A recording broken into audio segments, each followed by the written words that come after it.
কি মনে আছে? হ্যাঁ আছে। একটু পরে মাতবর সাহেব আসবে, তুমি কিন্তু কিছু উল্টা সিধা বলো না। আচ্ছা ঠিক আছে।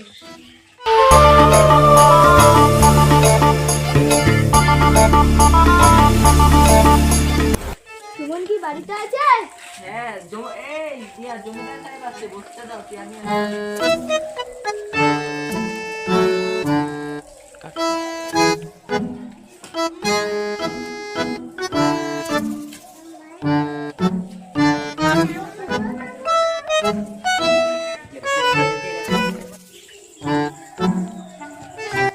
জমিদার সাহেব, আপনি তো এবার টাকার জন্য আসছেন। এবার তোমার ফসল ভালোই হয়নি, 3 বেলা আমরা খেতেই পারছি না, জল মুড়ি খেয়ে বেঁচে আছি। এখন আপনার টাকা কিভাবে দেবো?